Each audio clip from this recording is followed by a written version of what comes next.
ഓ വയല് കേൾക്കുന്ന ഉമ്മ, വയല് കേൾക്കുന്ന പെങ്ങളെ, കാണാനും തൊടാനും പറ്റാത്തവർ എന്ന് പറഞ്ഞ ആരാണ് എന്നറിയോ? നിനക്ക് വിവാഹബന്ധം പറ്റുന്നവരാരാണോ അതെ അവരെല്ലാം നമുക്ക് കാണുന്നതും തൊടുന്നതും അള്ളാഹുവിന്റെ ദീന് നിഷേധിച്ചിട്ടുണ്ട്. നിനക്ക് വിവാഹം കഴിക്കാൻ അള്ളാഹു താല അനുവദിച്ച ആളാണോ? അവരൊക്കെ കാണാനും തൊടാനും അള്ളാഹു താല വിരോധിച്ചിട്ടുണ്ട്. കാണാനും തൊടാനും പറ്റണമെങ്കിൽ ഒന്നിരിക്കെ അവരെ കല്യാണം കഴിക്കണം. അല്ലെങ്കിൽ അവർ നിന്റെ സ്വന്തം പെങ്ങന്മാരായി മാറണം. ശരിയായ പെങ്ങള് വെറുതെ തൊള്ളോണ്ട് പറയുന്ന സ്വന്തം പെങ്ങളല്ല. അതായത് ഞാൻ നേരത്തെ പറഞ്ഞു, സ്വത്ത് പറയുമ്പോഴുള്ള സ്വന്തം പെങ്ങൾ എന്ന് പറയാൻ പറ്റുള്ളൂ. അല്ലാതെ ഭയങ്കര ദീനിന്റെ വിഷയത്തിലാവുമ്പോ മാത്രം ഭയങ്കര സ്വന്തം പെങ്ങള്. ആ ചിന്താഗതി കൈവഴിക്കണം.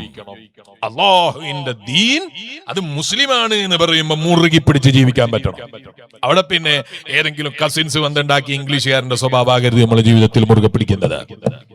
ഞാൻ പറഞ്ഞത് 5 കിലോമീറ്റർ ചിലപ്പോ ജിമ്മിൽ പോയിട്ട് ഓടാൻ തയ്യാറായിരിക്കും. നിങ്ങൾ ആരും ജിമ്മിൽ പോകണ്ടെന്ന് ഞാൻ പറഞ്ഞതിന് അർത്ഥമില്ല. ജിമ്മിൽ പോയിട്ടെങ്കിലും നമ്മളെ തടി നന്നായിട്ട് വേണ്ടാന്നും ഞാൻ പറയുന്നില്ല. ഈ ചില ആളുകളുടെ കുറച്ച് ജിമ്മൊക്കെ എടുത്തിട്ട് ചെറുങ്ങനെ ഒന്ന് ഇവിടെ തടിച്ചാല് പിന്നെ തോന്നുന്നു ഇനി കുപ്പായൊന്നും വേണ്ട, കുപ്പായം വേണ്ട, ഓക്കെ സാരയില്ല, കുപ്പായം വേണ്ട, സമ്മതിച്ച്. ബനിയനും വേണ്ട, ഓക്കെ അതും സമ്മതിച്ച്. പിന്നെ കുറച്ച് കഴിഞ്ഞാൽ പേന്റ് ഉരുക്കളിയാണ്. എന്നിട്ടോ കാലിന്റെ അവിടെ ഇവിടെ ഇങ്ങനെ മസിൽ കാണിച്ചിങ്ങനെ നിന്നാ ഓൻ വിചാരിക്കുന്ന സ്വർഗത്തിലെത്തിയതാ. അസ്തഗ്ഫിറുല്ലാഹൽ അലീം. ഈ വിഡിത്തത്തെ അംഗീകരിക്കാൻ നിർവാഹമില്ല.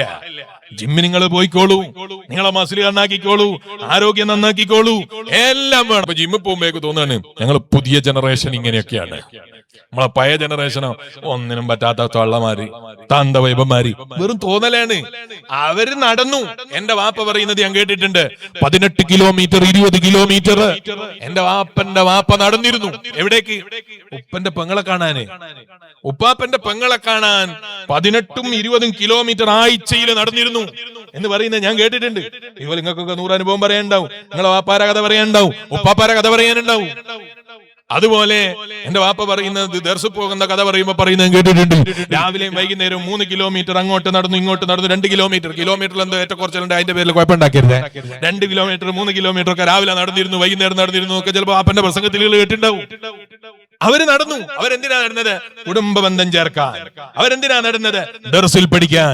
അവരെന്തിനാ നടന്നത്? പള്ളിയിൽ പോകാൻ. അവരെന്തിനാ നടന്നത്? ജോലിക്ക് പോകാൻ. അവരെന്തിനാ നടന്നത്? അവരുടെ ജീവിതത്തിൽ എന്തെങ്കിലും അധ്വാനിച്ച് പണം ഉണ്ടാക്കാൻ.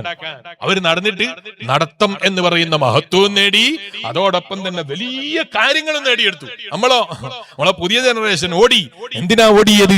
ഓടാനാ ഓടിയത്.